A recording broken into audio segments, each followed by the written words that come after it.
We are gathered here today to celebrate the love of these two individuals. And yes, I know it's critical, but I'm actually not the best man, so I don't really have a speech plan, just this imaginary pen in my left hand to incorrectly write out this fictional life plan. They say if you plan to fail, then you fail to plan, but oh well, because this couple was already planning to plant a seed inside of wishing well. I wished them well, but just like Jonah in the well, I should have just fallen on my pride and gone along for the ride, because now you're not even by my side. You see, today's date is my time without a date, because you promised me that if I showed up at 8 that we could never be late, but I actually showed up at 6:30 and you were supposed to be down. But instead, I'm just here single as a Pringle, meaning I can, but I probably won't stack my chips like poker. And no matter how many times I poke her shoulders in Texas, she still wouldn't let me hold them. Houston, we have a problem because this cowboy took her dirty laundry in and she still wouldn't let me fold them. You see, I would have placed her parked up t-shirts inside her chest of drawers, and I would have taken her business clothes and put them inside of a suitcase, and how could I forget the walk a mile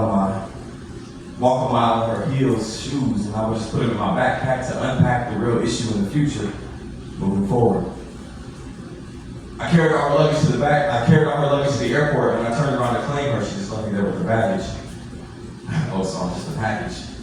That pretty much explains why I'm male, and if you all can't tell, I'm the only person in this wedding baby that cannot spell, because L-O-V-E looks like live to me, and how can you first learn how to do that without someone teaching you how to breathe? I'm also kind of dyslexic. I'm crazy about this chick, because we're looking at the alphabet, you and I together just makes sense. It took me 30 minutes to read the guest list, because when I looked for your first name, it should have been next to my last when I checked it. I'm sorry, not the best fit.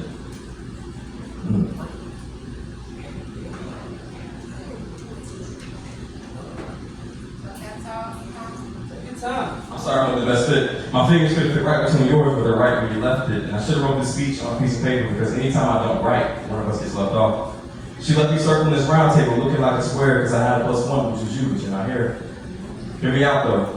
To the lovely couple, this is about to be my outro. You see, I sing a song to you both about how you're perfect for each other, and on the fact that even on your worst days, he promised to love you more than his own mother, and he literally died for you. And it kills to see you hurt, and God died for her too if she was so there in the morning, but I'm just mourning the death of our love that was short-lived, and it's pointless. Like giving a broken pencil to a little kid, because they wouldn't know what to do with it. They would just throw a little fit, and then someone else would have to come over and help them sharpen it. You see, your ex was your favorite pencil, and I'm just like the number 2, but I'm more of a highlighter where you always see right through me and anything I ever have to say. I could have been a pen, but I'm just out of ink today. No way. I'm still standing here before you, and to the groom and the bride mentioned just how much she will adore you.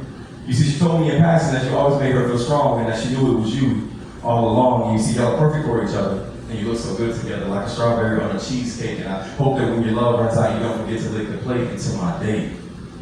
I forgive you for standing me up, as I never was a stand-up guy who just liked to stay at home. I'm slightly confused, a lot of broken, and deeply hurt, but I promise if you always clock in, baby, I'll make it work. You were just the right girl at the wrong time, but I don't care about none of that as long as the clock is mine, and I'm not rich. I'm not tall, and I barely go to the mall, but of all the prettiest women in the world, baby, you surpass them all. And I don't know if it's the relationship or me that you hate, but just like this couple here, I'm sure that we can duplicate. So long as you're willing to give it a try, because I believe that love and happiness is also for you and I. Boom.